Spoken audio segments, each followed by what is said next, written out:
দেখো তোমরা যদি একটা সেটেলমেন্টে আসো, তোমাদের যে কেরিয়ার ওই কেরিয়ার হচ্ছে আমরা সেটেল করে দেব।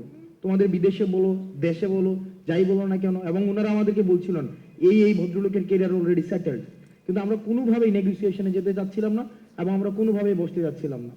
আবু সাইদকে যেদিন মেরে ফেলা হয় ঠিক ওই দিন আমরা সিদ্ধান্ত নেই যে আমরা কোনো ধরনের সংলাপে আমরা যাব না। আমরা সেদিনই বলেছি যে রক্ত মারিয়ে কোনো সংলাপ নয়।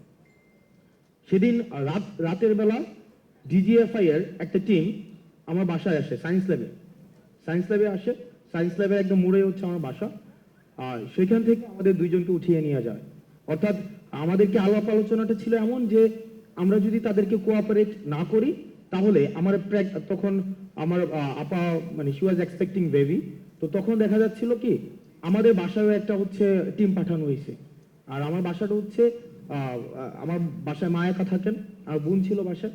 তো আমাদেরকে বলা হচ্ছিল যে অন্তত 1 মিনিট দেখা করতে হবে, অন্তত 1 মিনিট, সেটা হচ্ছে ইন্টারকন্টিনেন্টাল হোটেলে দেখা করতে হবে।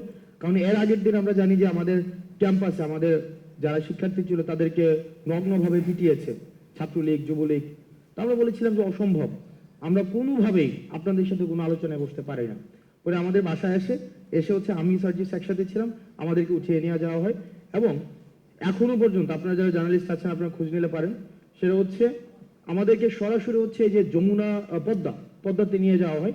আমরা পদ্মাতে যাই, সাথে সাথেই 3 জন মন্ত্রী হচ্ছে পদ্মাতে প্রবেশ করেন।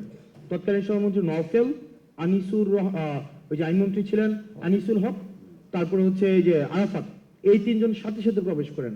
তা আমরা ডিজিএফ এর যে প্রতিনিধি দলটা ছিল আমরা বলি যে আপনারা এই 3 জনের সাথে আমরা কোনোভাবেই বসতে পারি না। আপনারা আমাদেরকে ভয়ভীতি দেখিয়ে এখানে নিয়ে আসছেন, অসম্ভব, কোনোভাবে আমরা এখানে বসবো না। পরে ডিজিএফ এর তৎকালীন যিনি চিফ ছিলেন মেজর জেনারেল হামিদ, ওনাকে পরে সরিয়ে দেওয়া হয়েছে, উনিও আসেন। এবং ওনার যেই পরবর্তী GS1 বা ওনাদের যেই হায়ারার্কি থাকে সবাই ওখানে আসেন ওই পদ্মার মধ্যে। দেন আমাদেরকে এক রকমের ভার্বালি ফোর্স করতে থাকেন যে আমাদের ওনাদের সাথে কথা বলতেই হবে। আমরা বলিনি। পরে হচ্ছে ওনারা আমাদেরকে যেহেতু কনভিন্স করতে পারছে না, পরে ওই 3 মন্ত্রীকে 30 মিনিটসের মধ্যে বলে যে ওরা বসবে না। পরে আমাদের সামনে দিয়ে আবার হচ্ছে ওনারা চলে যান। আমরা ওনাদের এন্ট্রেন্সটাও দেখি, এক্সিটটাও দেখি, মানে আমরা দুইজন কোনোভাবেই কনভিন্স হই না। তো যেহেতু আমাদেরকে কথা ছিল আমাদেরকে বাসায় ফেরত দিয়ে যাবে, ওই দিন আমাদেরকে বাসায় ফেরত দেয়নি। তখন আমাদেরকে একটা সেফ হোমে নিয়ে যাওয়া হয়। সেফ হোমটা এখনো আছে কিনা আমি লোকেশন দিচ্ছি, সেটা হচ্ছে যে আমাদের মৎস্য ভবনের অপোজিট সাইডে আন্তর্জাতিক মাতৃভাষা ইনস্টিটিউট। বাইরে থেকে কোনোভাবেই বোঝা যাবে না যে এটা একটা ডিজিএফআই এর সেফ হোম। বাইরে থেকে মনে হবে এটা পরিত্যক্ত বাড়ি, কিন্তু আপনি যখন ভিতরে প্রবেশ করবেন দেখবেন সেখানে মডার্ন এমিনিটিস সবকিছুই সেখানে অ্যাভেলেবেল, কনফারেন্স রুম রয়েছে, সবকিছু রয়েছে। সেখানে আমাদেরকে সন্ধ্যাবেলায় নিয়ে যাওয়া হয়। দেন পরবর্তী 2 দিন আমাদেরকে সেখানে মানে আটকে রেখে যত ধরনের ফোর্স করা যায়, ভার্বালি, ফিজিক্যালি, যত ধরনের। এবং রাষ্ট্রে এমন কোনো আইন প্রয়োগকারী সংস্থা নেই যারা আমাদের সাথে ওই সেফ হোমে বসে নাই। এবং মেন্টালি যত ধরনের টর্চার করা যায়। একবার আমাকে বলে যে সার্জিস রাজি হয়ে গিয়েছে, সুতরাং তুমি যদি রাজি না হও তাহলে তোমার ভবিষ্যৎ তুমি দেখবা। এবং সেখানে হচ্ছে আমাদেরকে কেরিয়ার সেটেল করে দেওয়ার কথা হয় যে দেখো এখানে যে প্রত্যেকটা মানুষ মারা যাচ্ছে সবগুলোর ড্রাইভার কিন্তু তোমাদেরকে নিতে হবে, সবগুলোর driver. In the mean time Asif নাইদের সাথে আমাদের যোগাযোগ হয় না, কারণ আমাদের ফোন ছিল না। আমরা বারবার চেষ্টা করছিলাম আমরা যোগাযোগ করব, আমরা কোনোভাবেই তাদেরকে আমরা সংযোগ করতে পারছিলাম না। তা আমাদেরকে বারবার বলা হচ্ছে যে বিদেশে, এবং আমাদেরকে বলা হচ্ছে যে দেখো তোমরা যদি একটা সেটেলমেন্টে আসো, তোমাদের যে কেরিয়ার ওই কেরিয়ার হচ্ছে আমরা সেটেল করে দেব। তোমাদের বিদেশে বলো, দেশে বলো, যাই বলো না কেন। এবং ওনারা আমাদেরকে বলছিলেন এই ভদ্রলোকের কেরিয়ার অলরেডি সেটেলড, কিন্তু আমরা কোনোভাবেই নেগোসিয়েশনে যেতে চাচ্ছিলাম না এবং আমরা কোনোভাবেই বসতে যাচ্ছিলাম না। তো সর্বশেষ আমাদেরকে ওই দিন আমি হাসিবকে নিয়ে আসি, কারণ আমি কোনোভাবেই আমি বিষয়টাকে যে কিভাবে অ্যাড্রেস করবো, তা হাসিব আমার সাথে ফোনে যোগাযোগ করে হাসিব নিয়ে আসে। হাসিব যেহেতু মাদ্রাসার স্টুডেন্ট ছিল, হাসিবের প্রতি আরো বেশি তাদের ক্ষোভটা বেশি ছিল। দেন সর্বশেষ স্টোরি শর্ট করি, সেটা হচ্ছে যে সর্বশেষ আবার ডিজিএফ এর একদম পুরা যে টিমটা, ওই টিমটা ওখানে আসেন। ওই দিন হচ্ছে যেদিন আমরা পদ্মাতে যাই। তারপরে আমাদের কথা হচ্ছে আমরা সেখানে যাব, কিন্তু মিটিং করব না, আমাদের যে দাবিগুলো আমরা সেই দাবিগুলো দিয়ে আসবো।